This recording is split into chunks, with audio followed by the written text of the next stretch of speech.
Hello, everyone, and welcome back to Intoxicated Intellect and another episode of Dungeons and Dragons Discussions. I'm resident Dungeon Master Brady. I'm Ben. I guess secondary Dungeon Master. I'm our one-shot guy. Oh, I'm Jack. I'm the fucking guy who fucks everything up. Evidence. I'm Justin, and I'm here. Today we're going to be asking the question, what to do as a DM when you don't know what to do. We're going to talk to the guys we know and see how to, what ways you can fly by the seat of your pants. How to gracefully get your people back on track with kind of what you have written, maybe. We'll get into all sorts of stuff. Be sure to like, comment, subscribe, ask more questions. Maybe we could do a part 2. You can give us, maybe if you have any good examples. Talking examples is always a good way to do this. Yeah, Dungeon Masters, I know you have experience with this. Oh, absolutely. But, let's start there. Like, give me a specific example, Justin. You've got a session planned out, right? Uh-huh. Like, you know, and it seems like we are all headed in that direction. Uh-huh. And then a warlock pulls a little trick. Are you specifically referring to the 2 warlocks in the party casting minor illusions so that the speaker of the town pulls her own name in a killing lottery? Or the one warlock that decided that move was to light this random tent on fire and then put it out with ice. Or the warlock who convinced that same speaker that he was her god. Or the warlock who decided to stop an avalanche with 2 cantrips. Or the warlock who decides that, I'm going to walk him into this guy's house right behind him and, I'm like Kronk and just going to be invisible when he turns around. I got this. What I'm hearing is warlocks love to derail parties. Or specifically the 2 people who are playing the warlocks. I feel like I'd be doing it anyway. Yeah, this is fair. But what do you do when your whole plan just, goes down the drain? Especially when you've put, at least from my experience in that campaign session specifically, I put so much prep into that. Yep. And in my mind, the one thing that was never gonna happen was that my players were gonna, make interfere. The town speaker draw their own name. Okay, one, you can't make it a Hunger Games-like situation where they're pulling names with magic where we can make the person read their own name. You can't not expect that. Honestly, it's so graceful. Honestly, I can't not love it. It's one of those things as a DM that is, I want to say, so obvious that it just slips your mind to even be a possibility. Like, there's no way. That's not going to happen. But no, the one question I asked in the movie Hunger Games is, what if that bitch or lady who pulled the name was like, what if they pulled their own name? And then he gave me a time to figure out what would happen. Well, yeah, and then you gave him a platform. In that movie, to his TED Talk. In that movie, the lady wasn't actually a resident of District 12, but that's off topic. Yeah. In this one, I kind of just rolled with it and then went, in my mind, I'm not gonna lie, there was a solid 10 minutes where this was progressing, where there was nothing but internal panic. Oh yeah, I saw the panic in your eyes, man. It was that panic got me to was this speaker being put on a crucifix and then me saving that speaker and then convincing that she wasn't put on a crucifix. She was tied to a stake in the freezing cold. Yeah, man. But we're not barbarians. Just this. Well, there's an argument there as to whether a crucifix is more or less barbaric than a stick. And it gets into the definition of barbarians and all that stuff. Going past that. Throughout the entirety of, you guys changing her name, describing to me what you were gonna do, I'm just sitting there like, what? Like, I had no idea where to go. And as you guys kept explaining, I don't know if you noticed, but I kind of just took a step back there, went into, every DM has it, a mind vault, where you just try to organize your thoughts and whatnot. And what happened was I went, all right, there's no way to fit this into the campaign. New plot point. And at the end of the day, when you fly by the seat of your pants, the campaign is never going to be what the DM expects it to be. Oh yeah. And they always have to be adjustable. And while it was I'm not going to lie, it was a pain to have to add a whole new plot point and then freestyle an entire 2-hour interaction, it made it good for the party. And it's something that later on down the road, I now have an NPC who's just out and about doing random shit for the party. And who knows when that may come back in handy. So, at least in that experience, or in that instance, the only solution was new plot point. Yeah, and like kind of you touched on it a little bit, and you're like, I kind of let you guys tell your own story for a little bit. When the players go off on a tangent, the best thing that I have found able to do is lean into it a little bit, but kind of let them direct it with like your own plot points and all that kind of coming into just kind of sprinkle them in. Your own, yeah, you your did own that a lot ideas in the. around there. You did that a lot in the Fantasy Flight game, Star Wars. Yep. One. Like Yeah, so- that was your big MO, because we were very into the discussion and RP and stuff like that. And I like that balance of the player and the DM. Like it's always important to be a listener. Yep. First and Yeah, foremost. you are as much of a actor in the story as the players are. Right. The players have just as much control over the story as you do because of their ability to just go off course. Like I know I mentioned it in the last DM video on balancing encounters of like, yeah, it's the DM's story, but story in It's the quotes. table story at the end of the day. You're the DM. If honestly, in the grand scheme of it all, if the DM's writing any more than an outline, no, because your players are always gonna do the unexpected. Yeah. And especially with alignments such as ours. Yeah, the chaotic neutral or chaotic stupid. I'm pointing at Jack. Right there on the screen. Yeah, I wherever think he I'm is. a lawful something. He's to to my right. No, He- what you're. Ben, you got to point the opposite way to point to him on this screen. Yeah, there you go. Okay. Yeah, this chaotic stupid over here. It's fun. I mean, it's fun, but with that kind of like I could do whatever. I'm a crazy guy. Oh yeah. It's at the end of the day, it's you got to be able to kind of let the players direct their plot, their own like little bits and pieces, and then your way to direct it back on course is like I think you handled like that particular situation really well. You let us kind of run off with it, and we ran with that for 2 hours. We ran with that for almost a whole session's length. Pretty much. So at that point, you can go, okay, guys. It's called free RP. Yeah, this has been a good session. Let's call it there. Like, you find a good point, like a stopping point to it. They head off their way. It's like, all right, let's go ahead and call it there and pick up next week. And then you have a week or 2 or whatever the distance is between your games to kind of help plan around what just happened.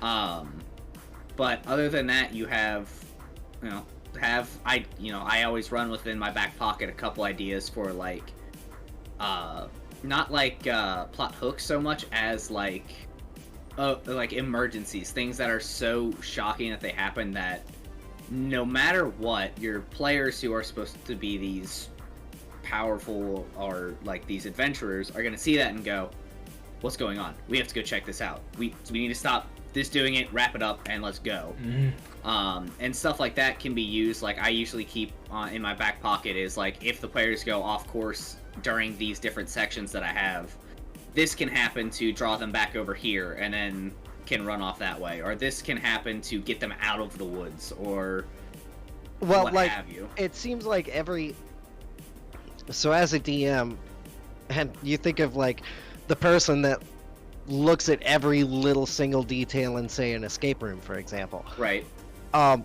Everything you mention is the elephant in the room. Yeah. If you go into detail on something, like you just felt a flare of writing, I think, and decide to really describe a certain thing, like in something you've got set up, it's like an important thing.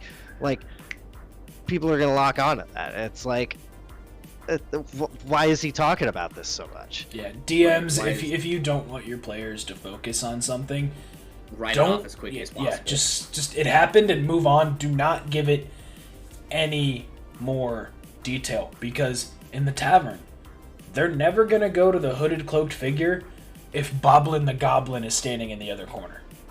Yeah. It's not happening. Yeah. It's not. That's when you go, there are other beings here. And This then there's dude's just, like, This really, dude is legendary. I know his name. It's Boblin. And if they I know do that that, guess who now knows all the details for the mission? That guy. Also, Yeah. that's the other thing, is having the capability to kind of pivot on how you're giving plot hooks. So, like, going back to our Fantasy Flight games, I think we ended up, like, when we were on, like, Cato and Voidia we ended up doing, like, a prison break. In order to get the mission... That was the worst prison break ever. it did not go well. It did not go well. But in order to kind of get the players to that spot, kind of what ended up having to happen was, like, they had the opportunity to, you know, get this based on this one main kind of quest giver guy that they had been going to, who had contacts and all that. The players decided that they wanted to drive a little bit more of the plot, a little bit more of the agency of it, and they wanted to get directly involved with the syndicate. So we became agents. Yeah. We became We became mafia members. We got blooded in. Very blooded. Some of them almost died. So it's when things like that happen, you know, the next person they meet can be they didn't immediately go to the head of the mob or anything like that. They needed to earn the trust. So they went to the next agent. It's like, all right, if you want to get in here, the same information that the original contact give them is given by this guy, with maybe a little bit more specifics, because he might know a little bit more about what's going on. Which we never ended up doing because my dumbass, who's not stealthy at all, decided to be really stealthy and listen in on conversations, but got every check. One thing I will say is, like, if your party is ignoring a plot point that they need to go on, and I've done it with you guys, especially more recently with the iron that got stolen in the Cave of the Berserkers that you guys just did. Remember, have an NPC every once in a while just be like, hey, what's an update on this? Like, have you gotten this gotten this done? And then while it's not specifically telling your party, hey, you need to go do this, it's like, oh, this is like the 5th NPC who's asked us about this. We should really start doing that. Oh, this is getting important. This should probably get done, yeah.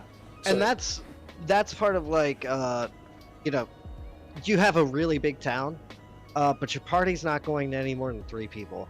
Yeah. Right? So, as big as the town is, they'll maybe go to the tavern. They're going to go to, like, the shops. They're going to go tavern, to, shop, and like, Smith's Guild. It's about it normally. Yeah. So you've got those 3 people, and if it's important, it's probably going to relate to someone in one of those 3 areas. Yeah. Normally, yeah. And then every single one of those NPCs is gonna keep asking about it until it's done. Hey, we would love to do that for you. Right. Are you gonna go get the iron? Yeah. We still need this thing, and yeah. Like, I know you're busy in all party, but don't forget about this. And this is really where, like, railroading versus a soft nudge comes into place, and that just takes practice. Because as a DM, I mean, Ben, you can understand it. You write something out, you want your players to do it, or else it just feels like wasted effort. But at the end of the day, you know that it's about the party's fun and what they want to do. And as long as you're just constantly having NPCs give soft nudges, it doesn't really feel like you're railroading the party, because eventually they're going to come to the decision themselves that, hey, we need to go do this. Yeah, they can usually come back to it, yeah. Yeah, and speaking of, if you're a party member that happens to stumble upon this video, I know it's listed as, like, DM tips or anything like that. As he just said, there are absolutely parts of it that we work super hard on. And so, like, yeah, you know, it's the game, your world, kind of go about doing things, but if the DM, like Justin had mentioned, specifically starts describing something, especially like NPCs giving details, or you see a continual theme coming up, like a shortage that keeps coming up in Icewind, yes, God, still God, do your the own meat. thing, but also, like, the DM is doing that kind of stuff for a reason. There's a plot point there. Lean into his plot hooks a little bit. It kind of helps to, like, one, the DM doesn't have to scramble as far to keep up with whatever the hell you guys just did. Mm-hmm. And frankly, Two- you can get more done. Two, you guys get a more complete and compelling story because the DM has had a chance to write out a few scenes here and there. You're always going to accomplish more following the plot hooks than doing your own thing, simply because your DM has had time to prep for that. Prep that stuff, yeah. Otherwise, it can just be a stalled out like social encounter where you're looking around a shop and asking stupid questions for Yeah, that happens half a an lot. hour. Yeah. You know, And then your DM's scrolling through the player's handbook trying to look up magic items for your dumbass. And it not only does it waste time, the rest of the party gets disengaged at the table. You see people start making like dice towers, trying to stack all their dice up or scrolling through their phones or whatnot. And organizing their dice. Yeah, as a DM, I can understand it's a little disheartening to see your party and players do that because you put the time and the effort as the one who's trying to make this fun and all, and they're just like sitting there trying to get their D4 to stack on top of 7 different dice. But like, I don't know. It's just Effort in the present will reward the effort that's been made before, and likewise. The DM's effort on the front end of things, Jack, if you can follow it just a little bit, it'll be a lot better. Exactly. Jack, what's a scenario that you can think of where a DM would have to just whip something out their ass to try to continue along with the party? Give me a scenario. Scenario, well, again, we can just go back to fucking, after we convinced that one lady I was a god, and then we were kind of saw what to do, and we started wandering through the woods for an hour and a half. Which became one of the honestly more, like, that was a very fun thing that happened. But, like, Getting off topic can be fun. And, like, even, like, after all that stuff, it's like, alright, now we're kind of out of that. Oh, maybe you stumble upon a log house or whatever. You're like, oh, okay, so let's go look at that. Knock on the door. Oh, there's someone inside. Oh, this person knows all this information that this other person was going to know. They just gave it to us anyway. Alright, sweet, let's go.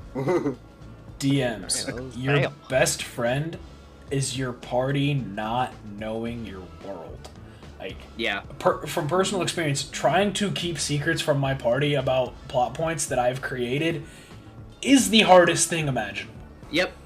But when they I actively avoid spoilers. But when they don't know what's going on, you can move stuff around, and they won't know. You can also just plop things in there to like do things maybe out of sequence. You can maybe drizzle some of that verbiage from earlier. You know, like just really detail something out if you want to take them away and kind of give them the classic misdirect. Yeah. I actually had a question for you, Brady. Yeah, and this can kind of go to DMs kind of, everywhere. So, I know how I go about planning sessions. How, like, when you write your outline, when you write your, when you prep for a session, what are the 3 big things that you would spend time on? Like, versus the, like, okay, there's this thing happened, and then I'm just gonna, like, roll with it until they get to this next set, until they get here. So personally, 90% of my prep happens before I ever write anything down. It's all in my mind about like, all right, I could have them do this, but then what would that lead into? Or they could do this, but what happens if I send them here and instead they want to do XYZ at this location? And so I'm just running through thousands of options in my mind. And then when I finally go to hit paper to pen, hands to keyboard, however you want to prep for your session, whatever helps the DM understand their notes better, then it comes down to, okay, realistically, I know my party well enough that these are 5 of the top options. I'll plan out a basic outline with those 5 options in mind, and then write out so for me, what I will always write out is the location, the loot in that location, if there's traps or puzzles in that room, those puzzles in great detail to myself. Yep. Then I have separate blocks in a different color ink of what information I'm reading to the party versus what I'm keeping to myself. And that just helps to not bleed over into, oh shit, I shouldn't have told my party that. Right, and you get to separate it out mentally. And then all of that gets set down, printed out, put up on my computer, whatever. I'm a big fan of typing just because I can change color fonts and stuff easily enough. I'll put that down. It'll be about a day before the session. I'll start reading it all over, going over, all right, this is what I need to do. And at this point, it's like reading a book where you've read the same page 100 times. You're like, why am I still reading this? Because when it comes time to actually roleplay that, none of it's gonna matter. Your party is always gonna do everything you didn't want them to, but the fact that you know, with your eyes closed, your brain shut off, and your hands tied behind your back exactly what you want them to do, you can slowly start to push them back over. So I think prep, when it really comes down to it, and I know this has been a long answer, but what prep is knowing your campaign well enough that when your party decides to railroad you, you can railroad them back without it feeling like a railroad. Fair. It's like a push a little further either way. Right. Just like the tug of war going back and forth, but still kind of maintaining that center. Mm-hmm. And random NPCs popping up is a DM's best friend. Yeah, it's very useful. And I can promise you on that. I would say that at least my personals, I do a very similar thing. I guess the three things that I would plan out are gonna be social encounters, what kinds of information, like not exactly what exactly they're going to say, unless it's very like plot relevant, but like what information does this NPC know? Yes. Or what kind of information might they know? Rumors, connections. Yeah. Because then you can bounce with the party a little more when they start to go off topic in those social situations. Descriptions. You're never going to remember the description of that really important pot or that really important doorway that you see or the puzzle that you see without having it right there in front of you. And then for me, honestly, it's combat. Not in the sense that I need to know exactly how many of this thing that I'm going to throw at the party.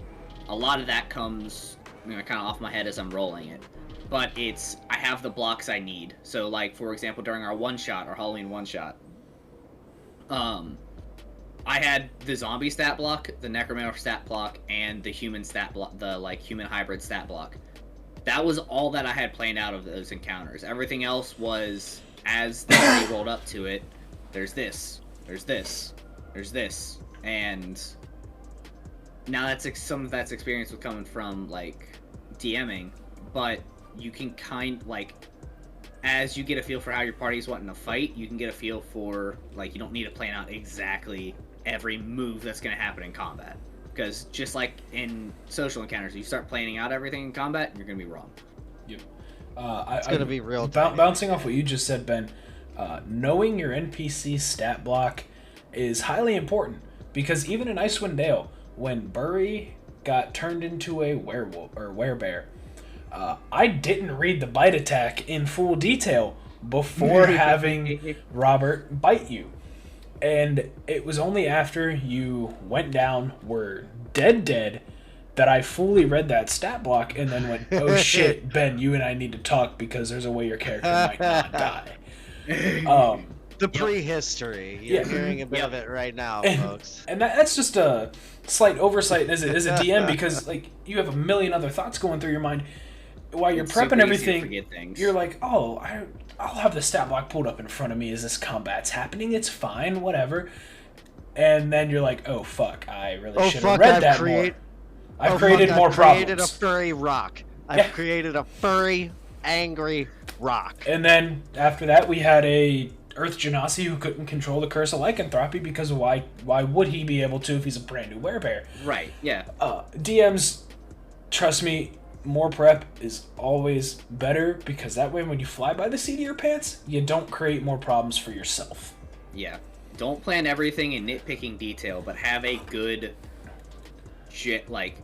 have a good general idea of what is happening in the in the area around them. Have a good general idea of the stuff that your NPCs would know, that the combat they're going to be running through.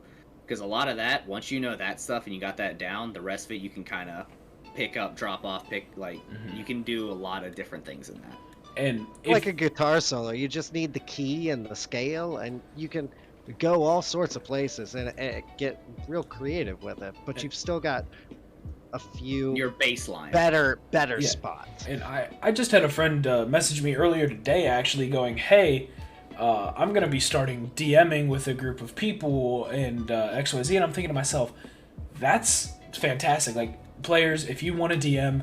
Please, for the love of fuck, it is a lot of fun. Give your DM a break and just DM a session, even if it's a one-shot.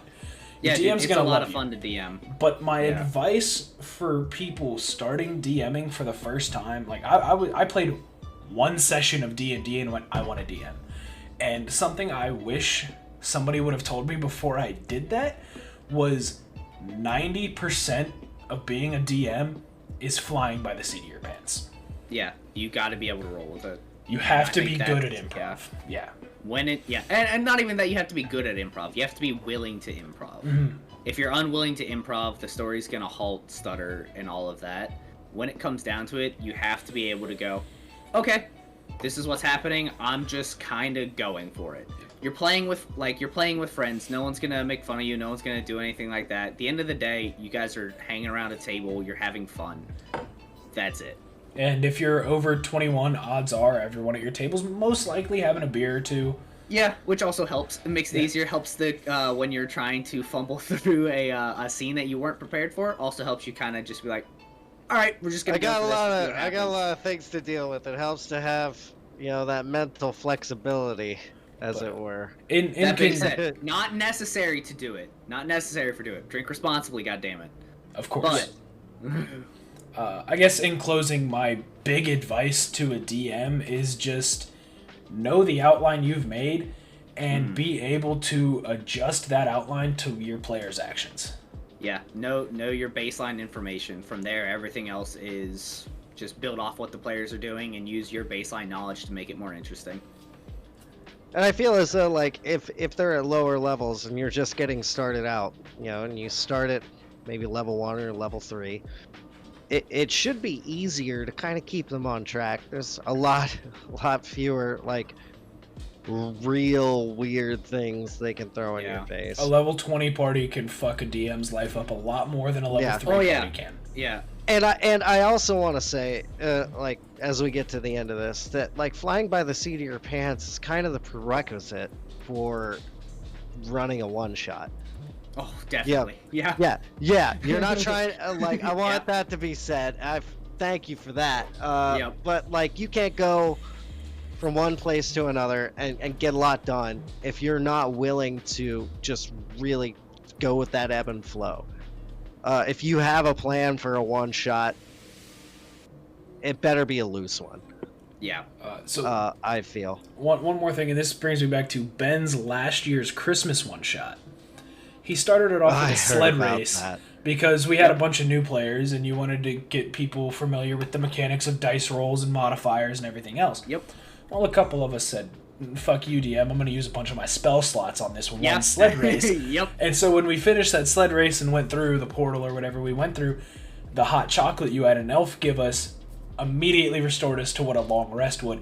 And I know from talking to you after that was completely on the fly and just, oh shit, my players need spell slots. Yeah, I was like, oh, we have an entire session and they're not going to have time to sleep. Here you go. Here's some Christmas chocolate. And it was done really well, because as a player in that, honestly, I had no idea that wasn't supposed to be in there. It just felt like something like, hey, you're helping us now, here's some hot chocolate. That's what elves do. Yeah, that's like slipped in there. Yeah, that's supernatural. Fly by the seat of your pants. Super natural. But I want to thank everyone for watching another episode of Intoxicated Intellects Dungeons & Dragons discussions. And as Justin said in the beginning of this video, please like, comment, and subscribe. We really appreciate it, and we hope you have a wonderful, wonderful week. Take care, folks. Tell us what you want to see next.